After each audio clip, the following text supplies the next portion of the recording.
திருப்பரங்குன்றம் சிக்கந்தர் தர்கா வழிபாடு உரிமையை காக்க கோரி ஆர்ப்பாட்டம் நடத்த அனுமதி மறுக்கப்பட்டிருக்கிறது. சட்டம் ஒழுங்குக்கு குந்தகம் விளைவிக்கும் வகையில் இருந்தால் ஆர்ப்பாட்டம் நடத்த அனுமதிக்க முடியாது என்று தெரிவிக்கப்பட்டிருக்கிறது. விவரங்களோடு இணைந்திருக்கிறார் செய்தியாளர் மணிகண்ட பிரபு.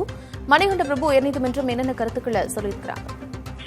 கார்த்திகா, திருப்பரங்குன்றம் மலை விவகாரத்தில் மலை மீது உள்ள சிக்கந்தர் பாதுஷா தர்கா சார்பில் வழிபாட்டு உரிமையை பாதுகாக்க சன்னதி தெருவில் இருந்து பேரணி மற்றும் ஆர்ப்பாட்டம் நடத்த அனுமதி கோரி உயர்நீதிமன்ற மதுரை கிளையில் ஒரு வழக்கு தாக்கல் செய்யப்பட்டிருந்தது. இந்த வழக்கில் தான் உயர்நீதிமன்ற நீதிபதி தனபால் மிக முக்கியமான கருத்தினையும் உத்தரவையும் பிறப்பித்திருக்கிறார். குறிப்பாக திருப்பரங்குன்றம் மலை விவகாரத்தில் ஆர்ப்பாட்டம் பேரணி நடத்த அனுமதி மறுக்கப்பட்டிருப்பதாக உத்தரவிடப்பட்டிருக்கிறது. சட்டம் ஒழுங்கிற்கு குந்தகம் விளைவிக்கும் வகையில் இருந்தால் ஆர்ப்பாட்டம் போராட்டம் நடத்த ஒருபோதும் அனுமதிக்க முடியாது எனவும், பொதுமக்கள் நலன் கருதியும் சட்டம் ஒழுங்கை கருத்தில் கொண்டு காவல்துறை அனுமதி மறுத்திருப்பது மிகச் சரி என நீதிபதி கருத்து தெரிவித்திருக்கிறார்.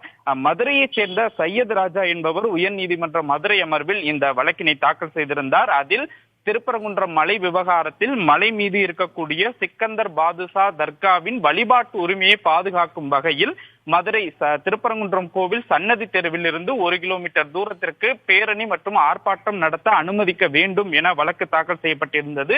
இந்த வழக்கு நீதிபதி தனபால் முன்பு விசாரணைக்கு வந்தபோது மனுதாரர் தரப்பில் அமைதியாக ஜனநாயக ரீதியாக இந்த ஆர்ப்பாட்டத்தையும் பேரணியையும் நடத்துவோம் என தெரிவிக்கப்பட்டது.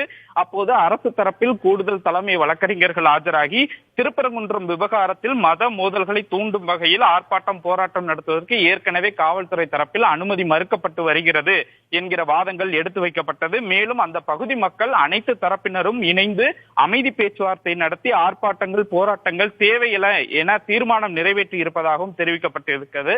இதை தொடர்ந்துதான் நீதிபதி சட்டம் ஒழுங்கு பிரச்சனைக்கு குந்தகம் விளைவிக்கும் எந்த ஒரு போராட்டத்திற்கும் அனுமதி வழங்க முடியாது, பொதுமக்கள் நலன் கருதியும் சட்டம் ஒழுங்கை கருத்தில் கொண்டும் காவல்துறை அனுமதி மறுத்திருப்பது சரியானது என கூறி இந்த மனுதாரரின் மனுவை தள்ளுபடி செய்து உத்தரவு பிறப்பித்திருக்கிறார். கார்த்திகா, விவரங்களை வழங்கியமைக்கு நன்றி மணிகண்ட பிரபு.